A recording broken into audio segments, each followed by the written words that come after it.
What's up mga kamams and mga kapaps, and welcome once again to my channel! Today I will be teaching you how to make a Prezi style presentation in PowerPoint presentation. Kita nyo? And our content is about different learning delivery modalities. And we will going to hit two birds in one stone with this tutorial. Gusto nyo yan? Eh di pagpatuloy lang natin ang panonood ng video na to para matutunan at malaman natin kung paano gawin ito. Let's begin!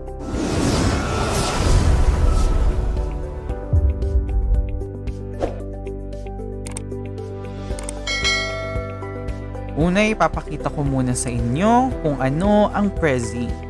This is a presentation software na gumagamit ng motion, zoom, and spatial relationship na magbibigay buhay sa ating mga ideya at makakatulong sa atin para maging maganda at magaling ang ating pagpe-present.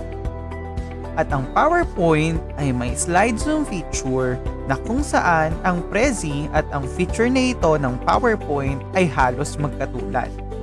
At ngayon, hayaan nyo kong ipakita ang presentation na ginawa ko sa PowerPoint. Open a blank presentation and change the layout to blank. Let's add a background photo by clicking the Insert tab at i-click natin ang Open Text Cells. Nasa description sa ibaba ang paraan para makapaglagay tayo ng add-ins na yan sa ating PowerPoint na kung saan marami kang pwedeng makuhang libreng stock photos na hindi tayo makaka-copyright. I will type classroom and click search and I will choose this picture. Since hindi siya fit, I will go to Format tab and I will click the crop icon. Yung down arrow, go to Aspect Ratio and hit the 16:9 ratio. Then align left and align top and resize the photo until it fits the whole slide. Ayan, okay na siya. Right-click the photo and click Format Picture. Then click picture icon para ma-edit natin ang brightness ng photo into darker para makita ang mga ilalagay nating objects and text mamaya. So I will change the brightness into -30%. Kung makikita nyo sa Prezi, mayroon siyang round bubbles. At yun yung nagkakaroon ng zoom effects. So gagawa din tayo niyan sa ating presentation. Let's click Insert, go to Shape, and click the oval shape. By holding Shift left button and drag, we can make a perfect circle. Go to Format tab, click Shape Outline, change the color to white, and change the thickness to 6 point. And let's change the transparency of the shape to 30%. Let's change the color palette tulad ng ginawa natin sa nakaraang tutorial. At alam nyo na ang pipiliin kong kulay. Now, we can see the theme of colors change para harmonize yung kulay natin at maganda sa mata tingnan. Let's duplicate this bubble by clicking Ctrl, left button and drag, or Ctrl D. Then resize and position the bubbles. And let's change the colors from our color palette. Ganda tignan, di ba? Maglagay tayo ngayon ng line at palitan natin ng kulay, pati ng weight into 6 point. Ipag-connect lang natin ang mga bubbles using this line. So click Ctrl, left button and drag, or Ctrl D to duplicate. Pag okay na, punta tayo sa Insert tab and choose Icon. Then let's choose Education here. And choose the icons that we want and click Insert. Let's format the color to white. Increase natin ng size. Ilagay sa bubbles. At iayos kung saan sakto siya sa bubbles natin. Lagyan din natin siya ng shadow para maganda. Pag okay na, maglagay tayo ng text box para malagyan natin ng label ang bawat bubbles. At dito, ilalagay ko ang face-to-face learning na label. And let's format the color into white. Size is 28. Style is ahori. Bold, shadow, and spacing to tight. Control plus left button and drag to duplicate. Dito naman ay distance learning. And the other one is blended learning. And the last one is home schooling. Let's now proceed to the second slide and set the background to dark green. Kopyahin natin tong bubble at icon na to kasama ang text box. Lakihan lang natin ang mga size at ayusin natin kung saan ang tingin nating maganda at kaaya-aya. Maglalagay ako ng infographics dito para mas lalong epektibo pag inanarrate ko na kasabay ng background music ang image na to. Lagyan lang natin ng animation at okay na tayo. Balik tayo sa first slide. I-group natin ang bawat bubble at icon sa pamamagitan ng pag-click ng Ctrl G. Right-click natin tong unang bubble. Tapos, i-click natin ang Save as Picture. I-rename natin ang file. Then, click Save. Pwede na natin tong i-delete. Punta tayo sa Insert tab. Click Zoom. Choose Slide Zoom. And check the second slide. And click Insert. After that, punta tayo ngayon sa Format tab. Click Zoom Background. Then click Return to Zoom. And let's change the image. Choose the image and click Open. Iayos natin ito sa tamang pwesto. At yan, okay na siya. And we have the zoom effects. Proceed naman tayo dito sa third slide. Gagawin lang din natin yung sa second slide pero this time, may mga subtopics na tayo.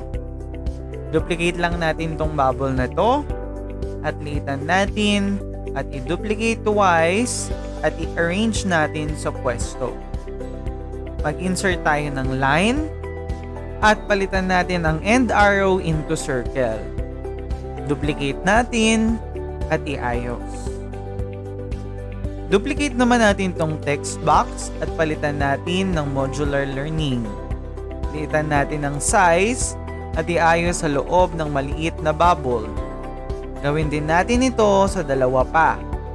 Yung isa ay may label na online learning at yung isa naman ay TV or radio-based instruction. Yan, ang ganda na niyang tignan. Balik tayo sa first slide.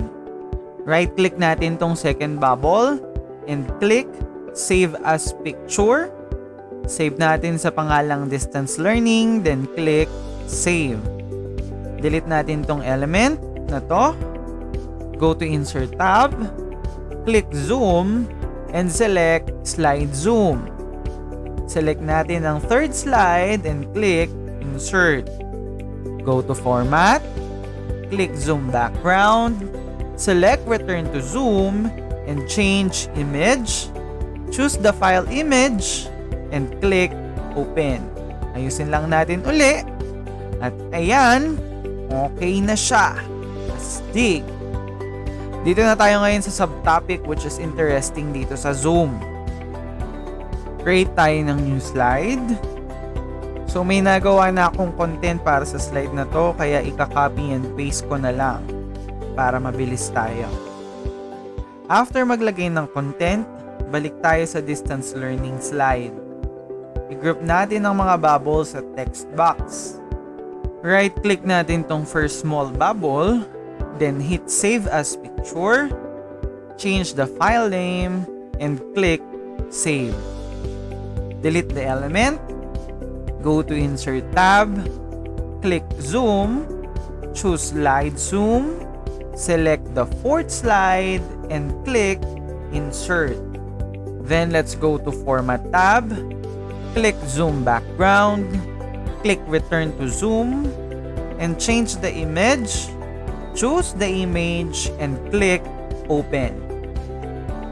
Sunod naman natin gawin ang online learning. Mag-add tayo ng new slide. I-copy and paste ko yung nagawa kong template para dito. At bago tayo bumalik sa distance learning slide, between slide 4 and 5 ay mag-right click tayo. Tapos select natin ang add section at i-rename natin ng online learning. Then click rename. This time kasi ay gagamitin natin ang zoom effect na section zoom. Gawin din natin to in between slide 7 and 8. Rename natin siya ng TV Radio and click rename. Balik tayo sa distance learning slide. Right click natin ang online learning bubble. Select save as picture. Rename natin ng online learning and click save. Go to insert tab. Click section zoom and click online learning section slide and hit insert. Punta tayo sa format tab. Click zoom background. Click return to zoom. Change the image. Select the image and click open. Try natin. At yan na. Okay na siya. Astig, di ba? Gawin na rin natin yung last bubble na maliit. Ang procedure lang natin na gagawin para dito ay tulad ng ginawa natin sa mga naunang bubbles, which is the slide zoom. Ganon din tong mga natirang bubbles sa first slide natin. Ulitin lang natin yung mga steps na ginawa natin kanina. Keep watching lang po ng ating tutorial para malaman nyo kung paano rin madadownload ng libre itong template na ginawa ko. At gagawin ko din siya ng video na mapapanood nyo kinabukasan. So this is an infographics about different learning delivery modalities. At para naman sa mga animation, transition effects, at mga images na nilagay ko dito, gagawa tayo ng bukod na tutorial para dyan. Kasi magiging mahaba masyado ang ating tutorial ngayon and out of context. So focus lang muna tayo kay Zoom para hindi magkalo-halo ang mga kaalaman natin. At yan na! All set and done! I-preview na natin by clicking F5 on our keyboard. Wow! Look how amazing and beautiful kapag naglagay tayo ng zoom effects sa ating presentation. Samahan din natin ng marami-raming creativity para mas lalo natin siyang mapaganda.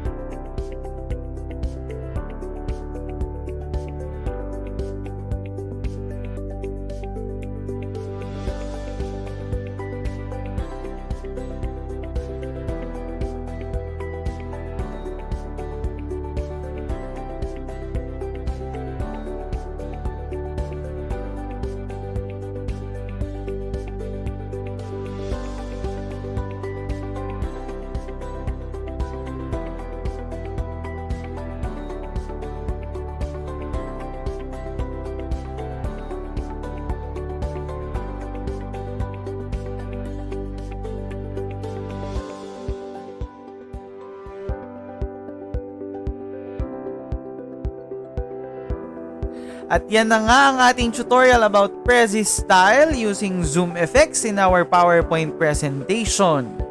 Kung may natutuhan kayo sa ating video, don't forget to click subscribe button followed by hitting the notification bell para updated at ma-notify kayo sa mga bago kong videos. At kung naaliw at nag-enjoy kayo sa panonood, don't hesitate to hit the like button and give a positive comment and share this video. Hanggang sa susunod na video mga kamams at mga kapaps, happy learning and thanks for watching!